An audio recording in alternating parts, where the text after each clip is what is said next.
What's up, everybody? Welcome to Beyond the Layoff, Black Women Rising. I am your host, Kelly Charles Collins, and this is a special series that I decided to do on my Speaking of Speaking podcast. As we know, unfortunately, over 300,000 Black women have been displaced from the workforce. And I think they said we're reaching almost 400,000.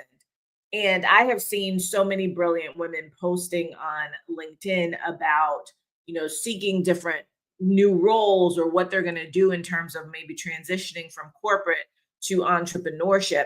And while it's great that we get to share those posts and, we comment for reach, I thought that there was so much more that we could do to support these women and make sure that we don't just see a post or don't just see writing, that we actually see them. And so Black Women Rising is my way of actually doing that and making sure that we get to see them, that we see everybody, that they get to show up and share who they are, what they're about, what they're looking for, and so that we can really support them, whether it's helping them to find a new role, hiring them in their new entrepreneurial journey, referring them to something, whatever it is. This is our way to be able to support them. And so I'm very excited because today our special guest is Tamara Burks. I asked her, is it Tamara or Tamara? And then I forgot. Y'all, don't charge it to my head, not my heart. And she will come on and introduce herself in just a minute. And there's something that's bothering me, so I'm gonna fix it before I bring her on because I got to switch my studio around because I do not like. It says it. Let's see. I do not like that that everything is backwards, y'all. I don't like it. Okay, hold on. There we go. All right, there. I'm a perfectionist, and I did not like that everything was backwards. So now I'm gonna bring bring my amazing guest on. There we go. See, Hi, I'm Kelly. crazy. I'm crazy. It was driving me nuts. I was like, no, we cannot have her like in a messed up studio. So welcome. Welcome. Thank you. Thank I'm you. so Thank you. glad that you are here. Would you please introduce yourself to our audience? I sure will. My name is Tamara Burks. I'm a HR professional with over 15 years of experience with a focus on talent acquisition, compliance, inclusive hiring programs, and leveraging data to be able to develop people strategies that make individuals feel inclusive. Um, Unfortunately, I'm one of that 400,000, I think you said now, Yeah, almost. Yeah. individuals who have recently been laid off. I've only been laid off for about a month. So I'm kind of new into the pool or into on the ship with my, fellow professionals who are just truly, truly amazing. And just trying to navigate, try to figure out what does this new normal look like for me Yeah. at this stage. You said 15 years, and I think that's something that we see with all of these women who are being displaced, right? It's not that they're new to the workforce. We're talking about women like you who have decades, right, of Mhm. experience and now find themselves trying to figure out what is next. So you said, this is new to you. Like fresh off of what's happened in terms of it being a month. What exactly happened? How did you end up being a part of this statistic? Truly by surprise, even surprise to my direct leader. I received a very early morning meeting invite from HR. We just got a new HR person. 8 o'clock in the morning, I received an invitation for 1 o'clock in the afternoon. So of course, the dreaded HR is sending me, and I work a lot with my HR colleagues, but just a random make yourself available, make sure you're someplace private. And notice that my boss's boss was also invited to this meeting. So of course I started reaching out to my boss to say, hey, am I getting let go today?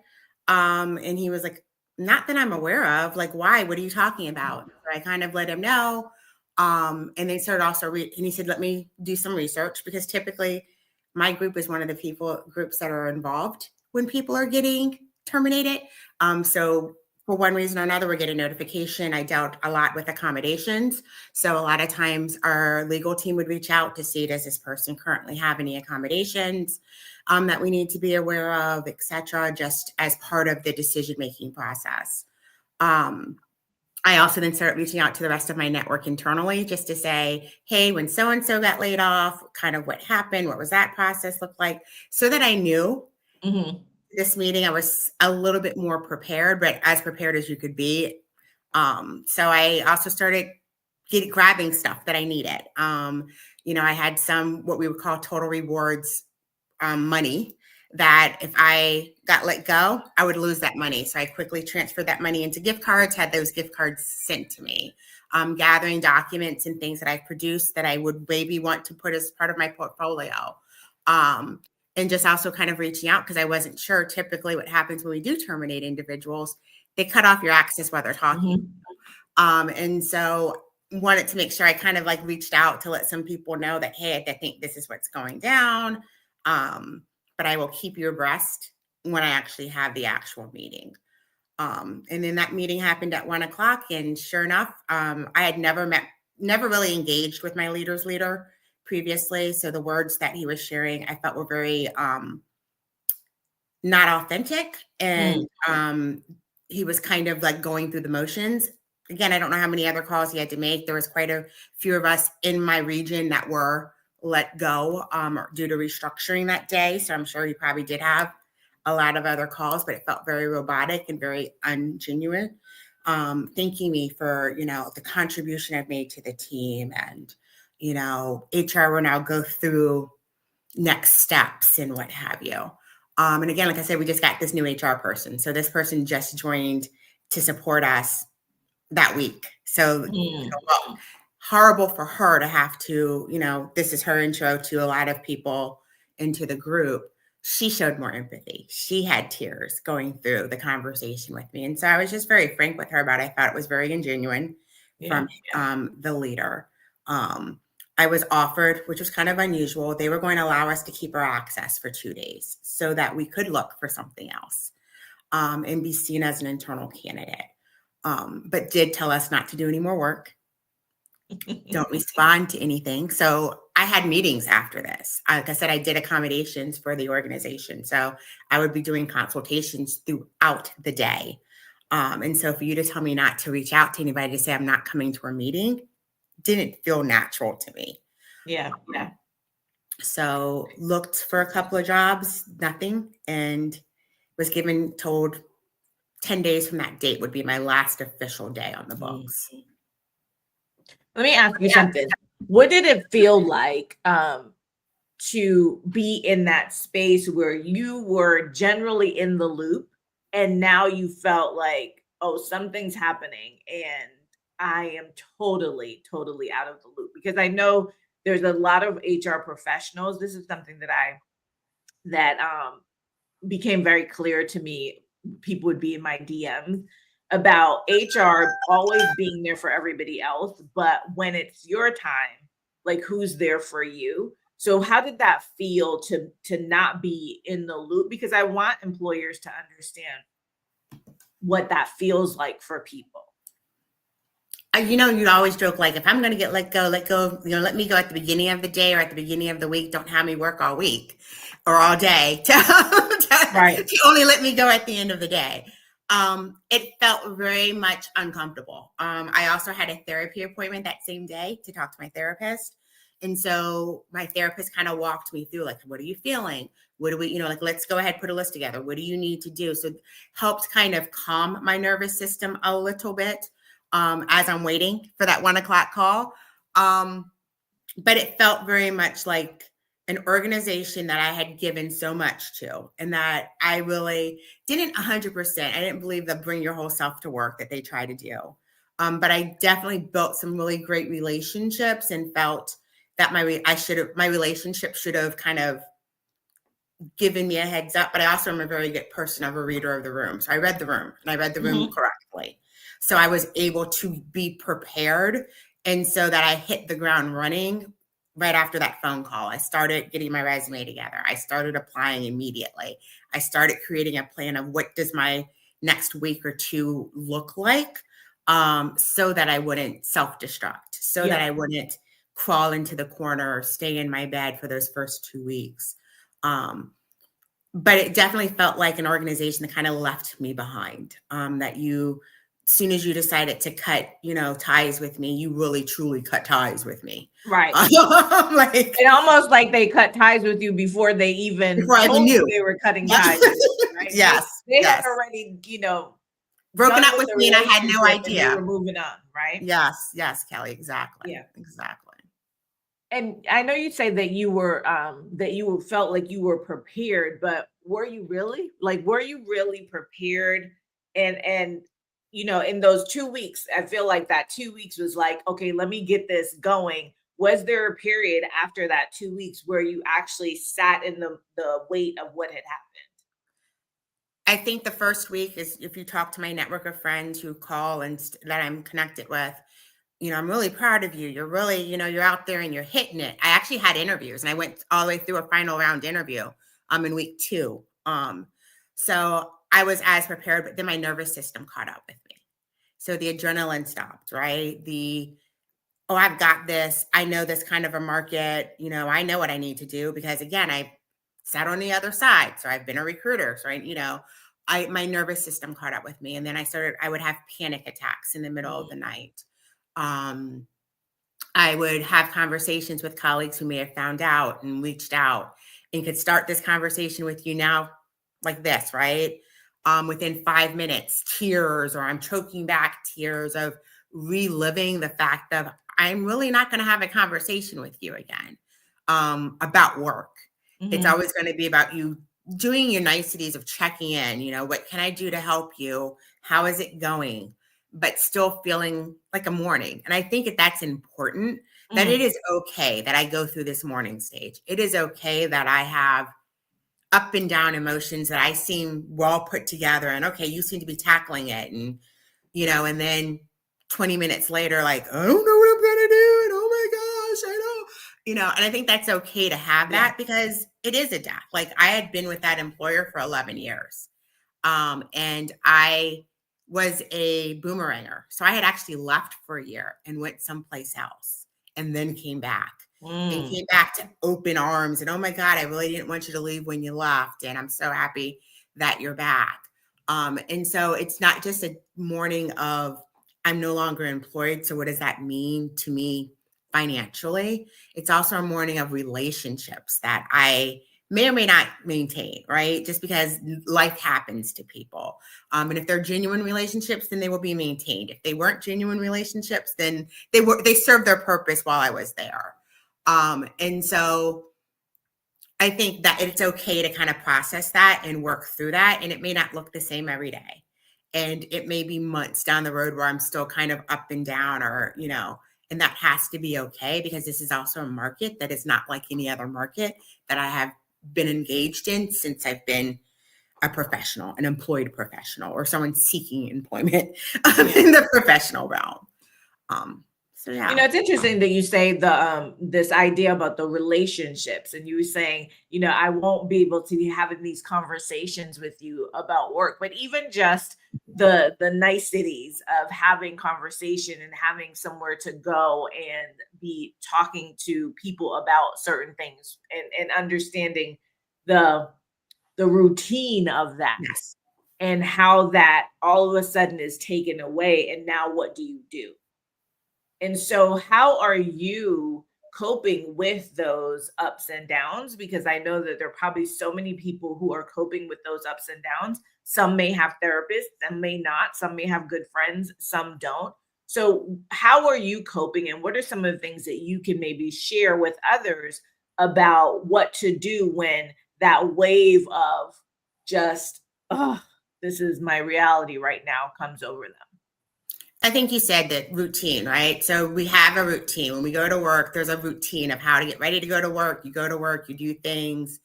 And then you have, your after work routine. I think it's important during the work day to have a routine, and whatever that routine is for me. So for me, it is, I get up, I look through, and I look for jobs. I do have a therapist. So yes, I'm fortunate. I'm fortunate that I was able to keep that relationship because financially it is a different financial strain now versus when it was when I was employed. And my therapist has agreed to nope, I'm still going to be here with you. We'll work this out. Do not worry about, the copay at this stage of the game. I do have a really great friend network. When I say friend network, I mean my sister network. That is not folks I may have met them at work, but I'm talking about true personal relationships. And so I talk to some of those friends, and I always did, even during my workday, 5 or 6 times a day through my workday. That is still going on. And then I do have, like I said, those friends, true, not just colleagues, but true friends from my previous employer who are reaching out to me, who make a point of, I'm connecting with you. I'm going to send you a note. I'm going to forward you a job. Let me just call you and pick up the phone. And so those types of relationships are still being maintained in conversations. And so I have the ability to not talk about the job search. If I don't want to talk about the job search, let's talk about what's happening in the world. What's happening in our little friends group, what scandals going on lately there. Talking about, what's going on back at the office, or, is the environment was changing. So just interested to hear, is it still kind of unknown and uncertain from that perspective? And then also upskilling or learning something new as I'm navigating through this, right? So it's the ability to determine, what is it that I really want to do? And having those types of conversations, either with people who are doing some of the things I might be interested in doing, or, helping me figure out what is the next step in this journey. And then again, too, I think sometimes it's important to self-reflect for yourself. So taking time for myself as well, in journaling and figuring out where is it that I want to go? What are my feelings? How do I process through that? I'm extremely self-aware, and my therapist says I have a duality of personality. So I can look at a subject and look at both ends and have a strong argument for either side. And so she just wants me to pick a side, but I have a strong argument for either side of of that situation. And so I think it's just being open with, if it's okay if you don't know what you want to do. Perfectly okay. I fortunately have a cushion to be able to do that because my previous employer has provided that cushion for me to figure that out. And so I'm not in a rush to how am I going to pay a bill? How am I going to process this? I think the biggest concern for me is my health. The year that I had taken off and moved to another organization, I was diagnosed with breast cancer. So I am 3 and a half, 4 years in remission of said, of breast cancer, but I still have ongoing treatments to maintain that. Right. And those ongoing treatments are thousands upon thousands of dollars. And so I made adjustments of where I was getting that treatment monthly to now I get it quarterly in preparation of what just happened. I see my therapist every week. So that is a cost. And so just that, the healthcare cost is always in my head.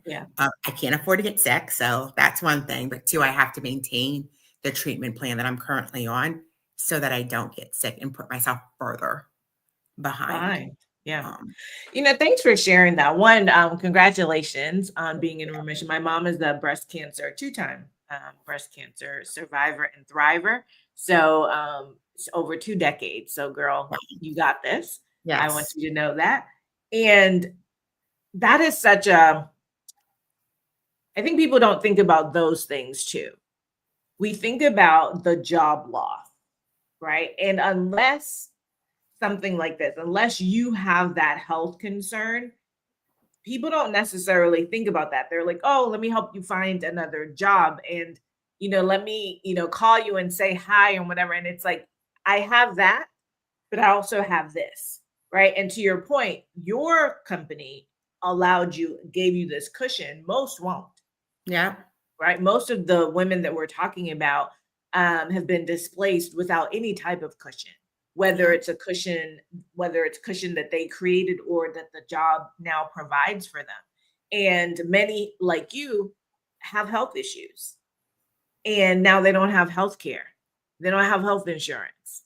And Yeah. so how do you manage that? So I love all of the things that you were talking about in terms of the journaling, and maybe, you know, if you are able to have a therapist, or maybe find a really good friend, that's somebody that you can talk to, and really make sure that you are taking care of yourself in this moment. I know that when I was let go from my job, like you, I was very observant. So I knew what was happening, and they gave me a longer runway, but not really, because they told me in October I was being fired, and I would be fired in December. November I had foot surgery. And so, you know, I was like, even if I was going to go look for a job, because by that time I was like, I'm going into entrepreneurship, but it was like, even if I was going to go look for a job, I couldn't. I didn't have that. I was You on know, my foot. yeah. I was like in the bed. I couldn't walk. I couldn't go to interviews. I couldn't do anything. And so the idea of being observant, or like really tuning into your gut telling you that there's something that's wrong. And I love when you said, listen, I know I had some rewards. I'm getting my money. Put this on these cards. Let me figure out what documents. And in that moment, you did that. But I would say, you know, we know that things are so uncertain. We Yep. know that at any moment, a job can let you go, right? I was an employment lawyer. I defended companies for over 2 decades. I know how this works, right? And so what I would say is that, in to start like doing those things anyway, right? If there's something that you know you want to keep, and you want to make sure that that's part of your portfolio, or if you need to move things, like, always be preparing. That is my thing. And, you know, just listening to you say that, like, you had those moments to do that, because you know how they are. They will cut your stuff off like right away. Mm-hmm. Right? So if you do sense that that's happening, I love that you know, you took that, you kind of like got in fighting mode. We have to get in fighting mode. And so, Yeah. speaking of fighting mode, like, where is the fight going now? Like, what are you, I know you said that you had applied for some positions. Has anything come of that? And where are you in terms of, are we going back into the corporate world? Are we going into entrepreneurship? Are we going to have our foot in both places? What are you doing? So prior to this happening, my foot was kind of in both places. Mhm. So I have been working and kind of helping behind the scenes for a restaurant, and doing like the operations part. I'm very organized, very much I will figure things out type of a person, and then make it seem like I'm the subject matter expert of it. And so I was already kind of doing a lot of entrepreneurial things as well as working full time. So that is kind of still like my mode of operation and my mindset. So I put together a coloring book that is now out on Amazon. I What's the had name of it? Wait, don't pass over it. Unknown Black History Heroes. It's a children's coloring book about Black history. And so it is out on Amazon. Please get you a copy. It's really Tell cute. me the name of it. Unknown. Unknown Black History Heroes. Okay. I am It's a putting this children's in coloring book. the comments. So you Thank all you. go to Amazon and pick up her book. Okay, go ahead. Because I stood up a neurodiversity talent acquisition program, I worked in accommodations. I am actually putting a playbook together around for neurodivergent professionals, because there's a lot of adults who are being diagnosed and now have a name to put on it, but now what does that translate into the professional workspace? Mhm. And there's not a lot of coaches that understand the professional workspace. So I'm putting together a playbook to help those professionals kind of navigate the professional workspace. I do have certifications in coaching. So I was like, got all these certifications. Why am I not using them? So trying to apply that. I did, like I said, I was fortunate within the first 2 weeks of being laid off. I did have a couple of interviews. I went to final rounds. They weren't successful. But I did have a better traction than I think unfortunately, most people are having right now in this workspace. So I am still actively, I've applied to hundreds upon hundreds of jobs Wow. because I've had a very varied work experience within HR, I'm open to do whatever, whether it's recruiting, whether it's HR generalist, whether it's an HR business partner, whether it's compliance work, whether it's HR operations. I think a lot of employers, either the jobs aren't real or they're looking for, that special, unique person all wrapped up in one versus taking a chance on seasoned help, seasoned talent that is out there. It may not be saying on their resume, but have a conversation with someone. You might discover that they actually have that experience. So still, again, navigating, like, do I do entrepreneurship full time? Do I trust and take faith in who I am and step out on fear and or do I go to, or try to go to a known entity? I think it's time to pivot. I think that's what this economic situation is really trying to tell all of us, is that traditional work and what a traditional role looks like is kind of dying and dead. May not be there for those of us who are in that unique transfers of tenured experience. And so we might just need to pivot, and whether that's fractional work, whether that's consulting, whether that's going a completely different direction and changing what it is that you're going to be doing moving forward and using a different skill set. And so as I am trying to figure what that looks like for me, what we talked about earlier, what's important to me though is insurance. So I need to make sure that whatever it is that I do, I have really good health insurance, because the things I'm going through, it's not just I need to go to see a doctor for a routine exam. I see specialists. I see, my treatments are, like I said, thousands of dollars. So that it needs to be able to maintain health care as well as maintain a lifestyle. Or is that even downgrading my lifestyle? And do I relocate to some other city outside of the US? And what does that look like? So again, I have that cushion. I don't have to answer that today. I don't have to answer that tomorrow. I do need to answer it probably by the first of the year, and really be gung-ho, but I didn't want to just sit, because you can't look for jobs all day. Just can't. You drive yourself crazy. So if I'm doing different things to keep my mind occupied, it doesn't seem so daunting to figure out what it is that I want to do next. Yeah. Because I mean, just listening to you and thinking about, the whole, when I watch my mom go through breast cancer, these are really life-saving, life-altering decisions that you have to make. And I'm so glad that you shared this, because this is one of the reasons that I wanted to do this series. There's no way that you could put all of that in a post on LinkedIn. There's no way that people could really see and feel, and other women who are experiencing this same thing. And yes, this is called Black Women Rising, but there's so many other women, right, whether you're Black or not, who are experiencing these same types of things. And so it's important for us to know that we're not alone. It's important for us to know that there are ways for us to manage and to cope. And you're talking about this idea of, do I go back into corporate? Because if I go back into corporate, I know, right, there's insurance. I can get my insurance over there. And so that's a pull. And then you have this whole thing over here where you're saying, like, listen, the economy has changed. The world has changed. The idea of the future of work, especially for Black women, has changed. And so do I go all in on entrepreneurship? But in the back of your mind, you're like, okay, but then how do I afford insurance? How do I do that?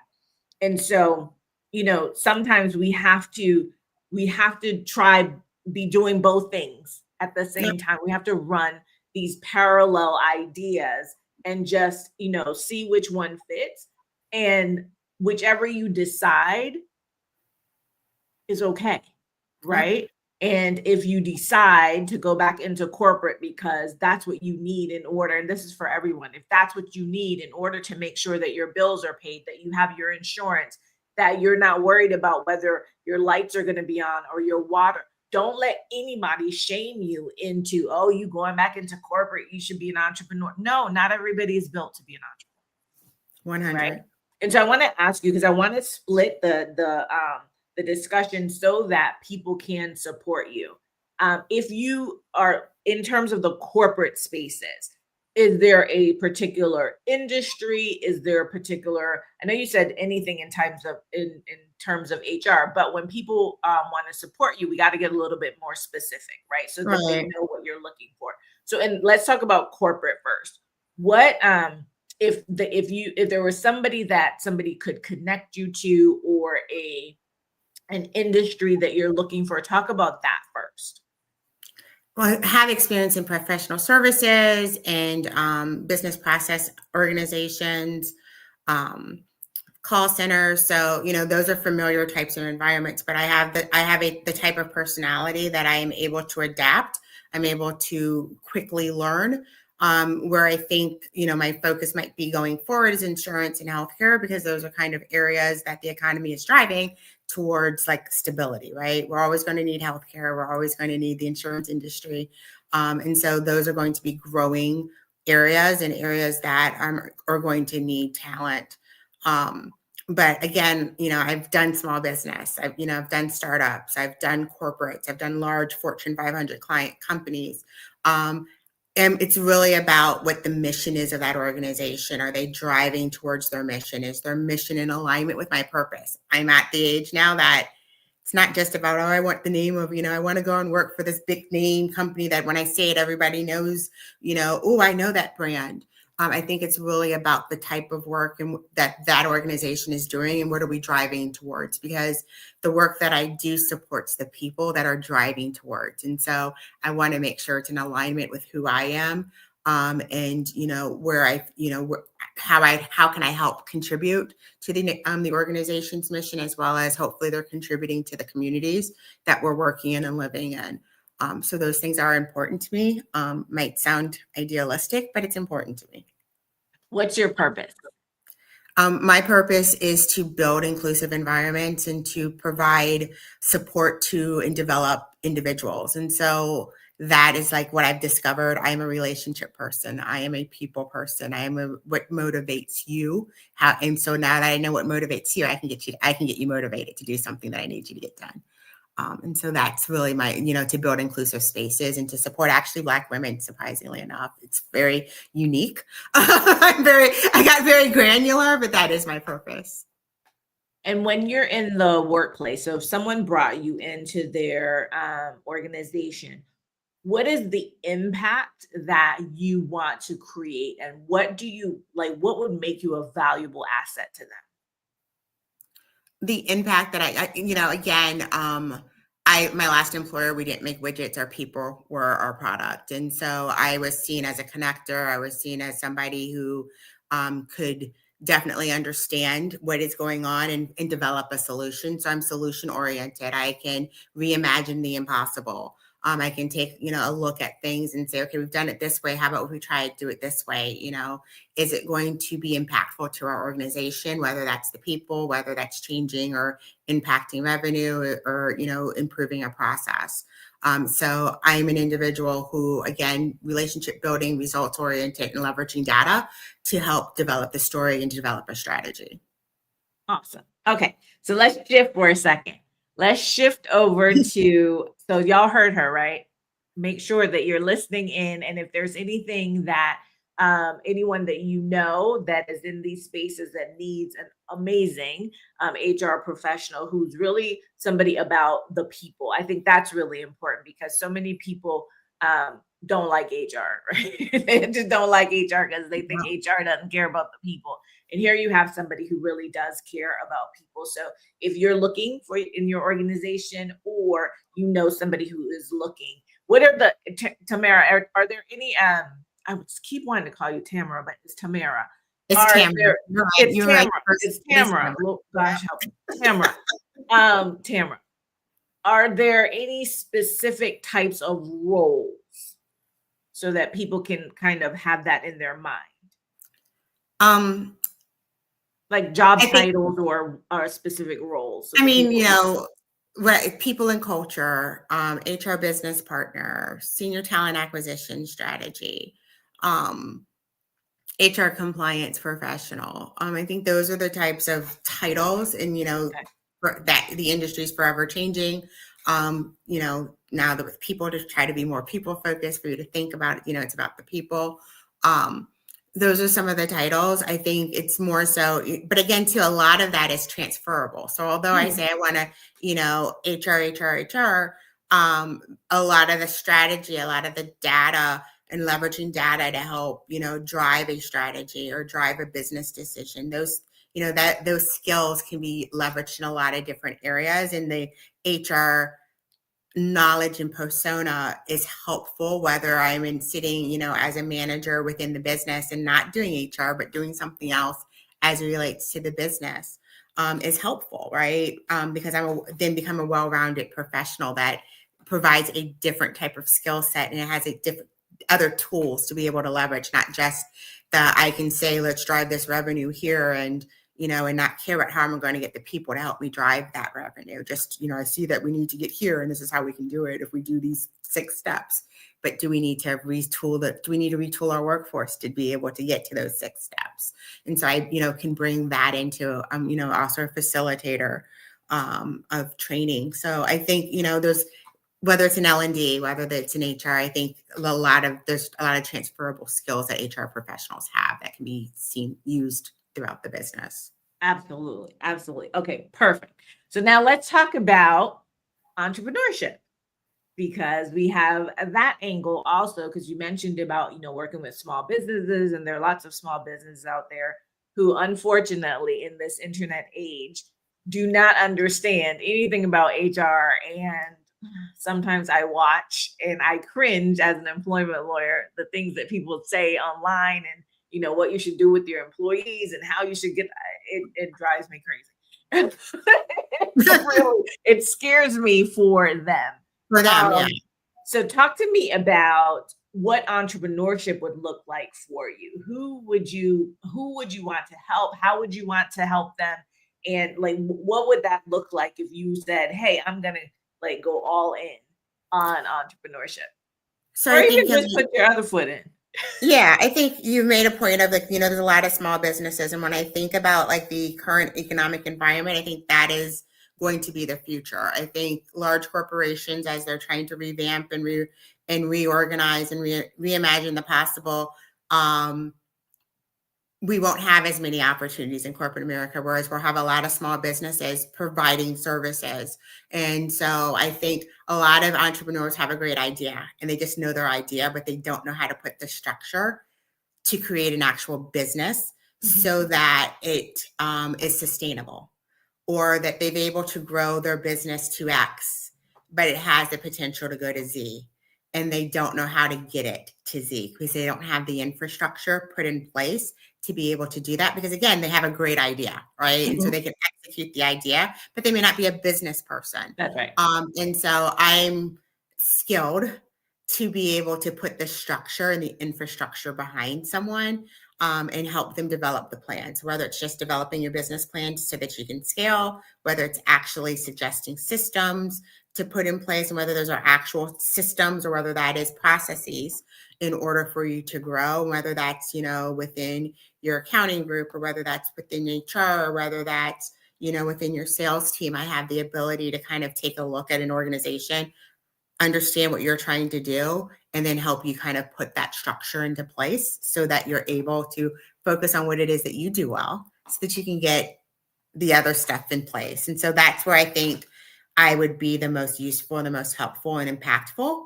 And so looking at doing that, as well as, developing retreats or ways for self-care, because that's important. I think, for everybody, but specifically for women of color, we haven't really leaned in on the self-care piece of it because we feel either we don't have the time. How dare we take time away from our family or our work or our community to take care of ourselves, but not realizing that if we don't take care of ourselves, we can't do all of those other things. And so providing a space as well for women of color to be able to take some time for themselves, whether it's just truly like carving out an hour to get a massage and creating an environment for that, or whether that's truly a retreat where you're taking care of your mind, your spirituality, maybe developing what's your next, and creating spaces for those conversations or for that work to happen as well. Yeah, I love it. I love it. It's so important because when you think about the statistics around entrepreneurship, Black women have the highest, right, in terms of numbers of building businesses, becoming entrepreneurs. However, our businesses don't make a lot of money. And one of the things that I learned when I came into entrepreneurship, I was a trial lawyer for decades and, didn't have to worry about bringing clients, didn't have to worry about any of those things, even though I was a partner in a firm. But then I came into entrepreneurship, and especially in the expertise driven side of business, right? Women who want to use their minds to make money. What I realized is that we come out of these corporate spaces and then we come and we're doing wonderfully, right? We had decades of experience and we have all the degrees and the credentials and people have been paying us. And then we come into this part of the world in entrepreneurship, and all of a sudden we forget all of how badass we are and what we don't bring.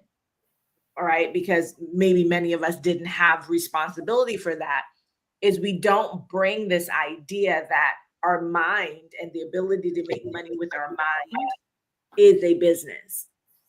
And so, to your point of not having the right infrastructure, the right systems, understanding the numbers, I can tell you when I started, I was like, I don't want to know anything about the numbers. I'm a lawyer. I don't count. Right? I analyze. I don't count. I use my voice. And it was one of the biggest mistakes that I made in the beginning, to be afraid of those numbers and to not really know those numbers. And then being in different groups and different programs with other Black women and hearing them having been in entrepreneurship for a decade, for 2 decades, and still not even know like what a P&L is. And that is so that was really shocking to me. And for me, that's why the work that I do with women experts, it's not just about, oh, like do this so you can get on stage. No, understand that you're running a business and you are hired by your business to go out there and use your voice, right? To really to bring in the money. And so I love the idea of helping these businesses, and particularly with hundreds of thousands of Black women coming out of the workforce. And to your point, you've applied for hundreds of jobs, right? They say that there are jobs, but who's getting them?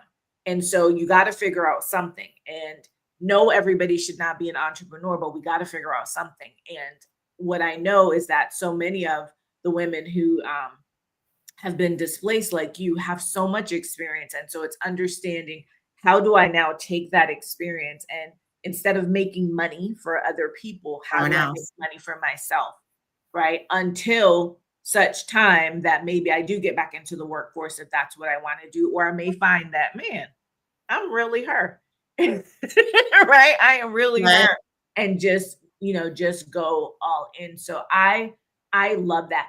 Tell me like a little bit more specifically about the type of people that you would want to work with in an entrepreneurial role, so that people can either opt in or opt out.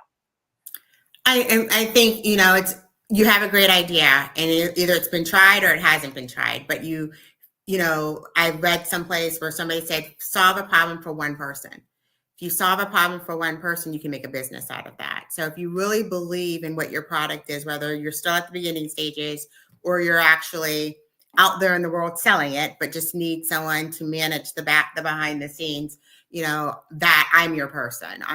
Again, whether you're just looking for, just need a little tips and tricks on what I want to do, or I really want you to own the process and own developing this and help me figure out who else could come in to help actually maintain it. Those are the types of individuals that I want to work with. If you believe in your product, I want to help you get your product or your service out there to the masses. I think, Kelly, you said something earlier that I kind of wanted to tap in on. Everybody's not an entrepreneur, but I think it's important, especially in this day and age, and especially for Black women, we need to have multiple streams of income. So although corporate America may be what it is, that is your bread and butter, see if you can find something else that can maybe run with very little hands-on, so that you have multiple streams of income, so that, God forbid, if you should join us on this cruise ship of being laid off, it is not a major, as hard of an impact on you financially or on your family situation, because you do have other streams coming in, or you had that other stream coming in anyway, and you've been kind of stashing that money aside. So it creates that additional cushion for you to take a break, rest, if that's what you really need. And I think for a lot of us, I think we are feeling bad about taking a rest during this time because we think we're supposed to immediately get back into the workforce. And so if you have that cushion, maybe it'll take that concern off, or that fear or that guilt of, well, I'm sitting here and I'm resting and it's now just 2:00 and I haven't really, gotten dressed today.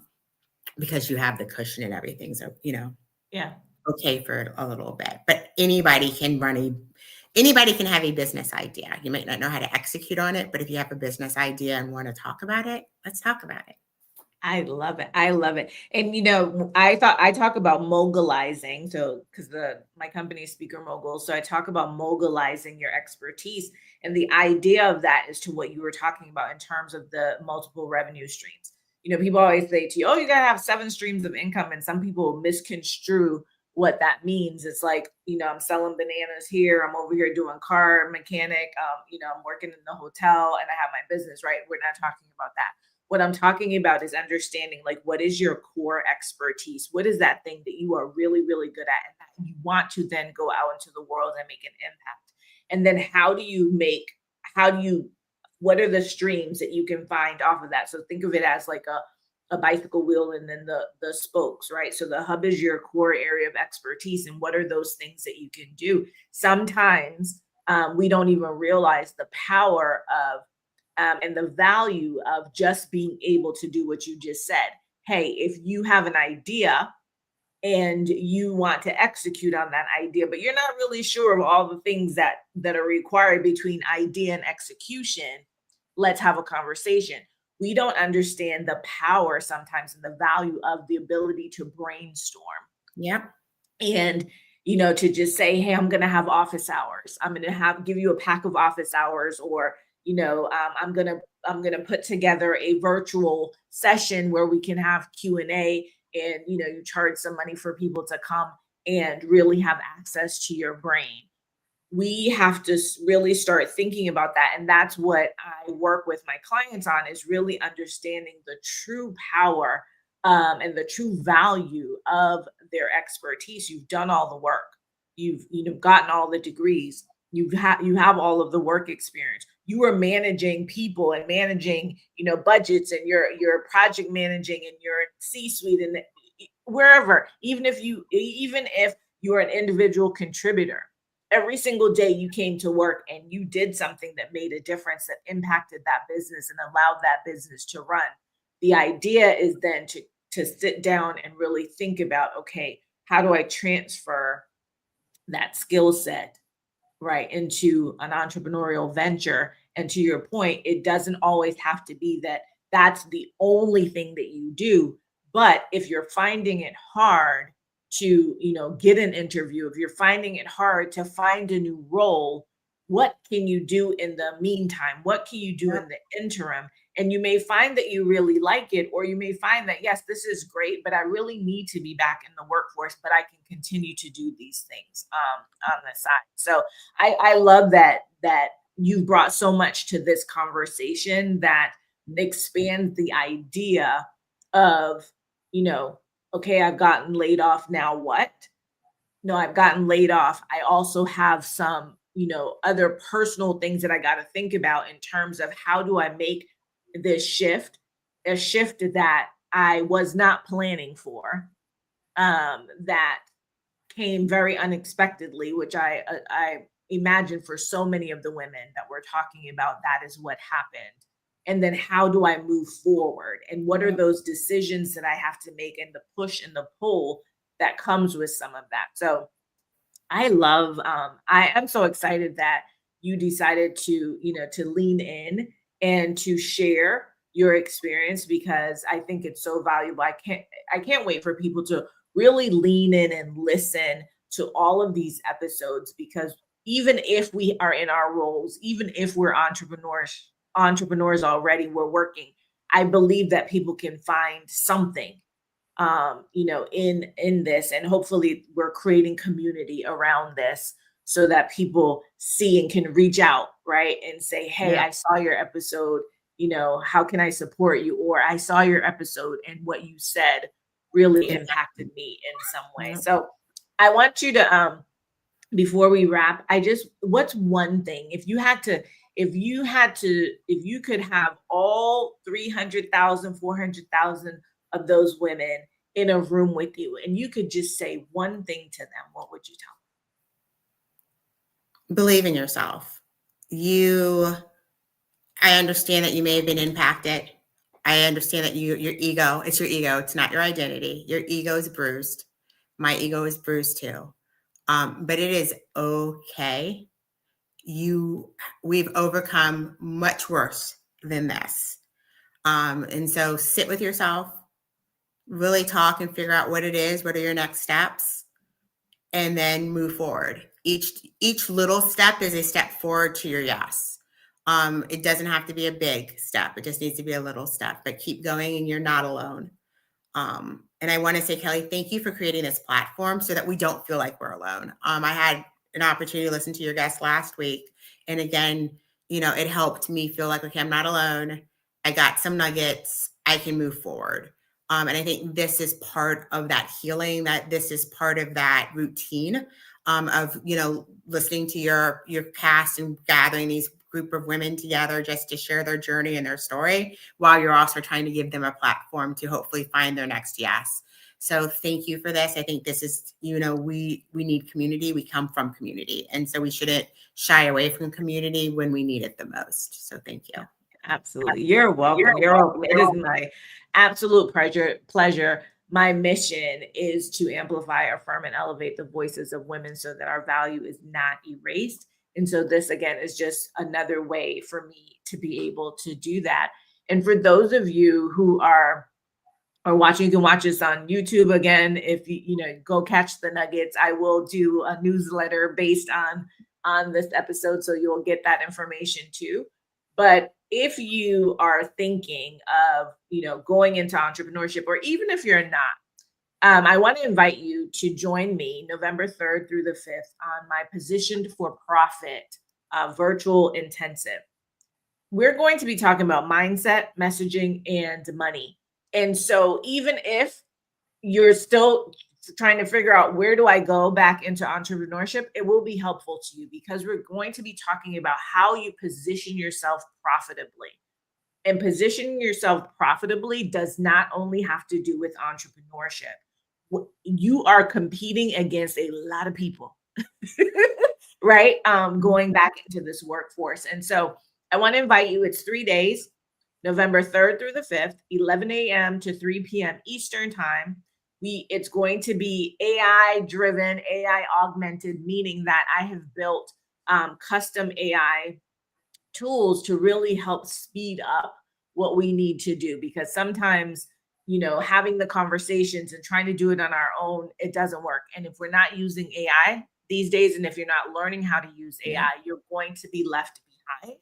So I want you to come on in November 3rd through the 5th at Position for Profit. I'm going to put the link, and actually I'm going to also, they have a new thing on here. You can add QR codes. So I'm going to do that fancy, add the QR code at the top, and you can scan.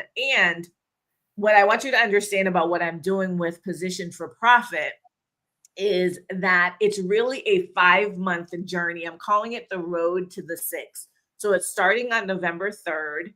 November 3rd through 5th will be the first intensive that we're doing. We'll do another one in December. We'll do another one in January and February. And then March, we have our Speaking Industry Expo. So some of you may have heard me talk about it before. It was supposed to be in November. We have moved it to March.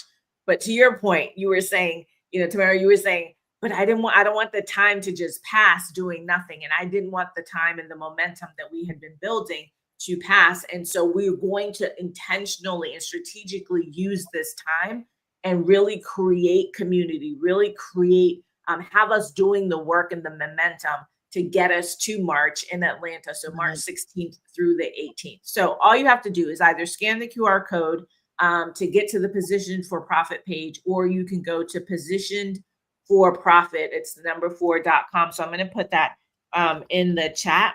And again, like I said, whether you are thinking about transitioning, whether from corporate to entrepreneurship, whether you are one of the ones who've been displaced, whether you're already in entrepreneurship, and to Tamara's point, You got that idea. You might be executing a little bit, but it ain't working out.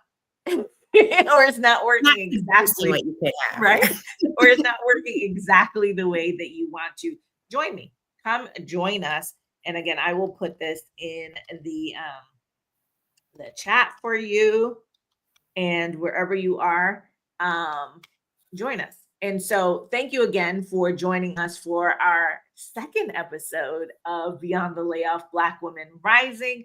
I want to thank you, Tamara, for being on here again. And stay tuned because we have so many more amazing women. And if you're someone who wants to share your story and really get some more visibility around what you're doing, what you're thinking about doing, and you want to want to help other women who have been are in this place, right? And really create community around an issue that could be so heavy, and for some people could be very debilitating. Let's use this as a platform to really educate, entertain, empower, and so that we can be Black women rising in this economy. So until next time, y'all, take care and let me know what you think. Drop comments. If you're watching this on replay, don't just like hide out. Let us know what you're learning, what nuggets you got, what ahas and takeaways. And if you have any ideas for the women who are on this series, if you have any referrals, if you have, you want to hire them. Oh, Tamara, I almost forgot. Yes, where ma'am. should people connect with you? Connect with me via LinkedIn. Tamara Burks is my LinkedIn, or you can connect with me at thesoulfulvisions.com. Okay. What is it? Thesoulfulvisions.com. Visions with an S? Yes, ma'am. All right. I'm putting that in the comments so people can connect with you. All right, y'all. Thank you so much for being here, and we will see you again next time. Until next time, take care. Bye.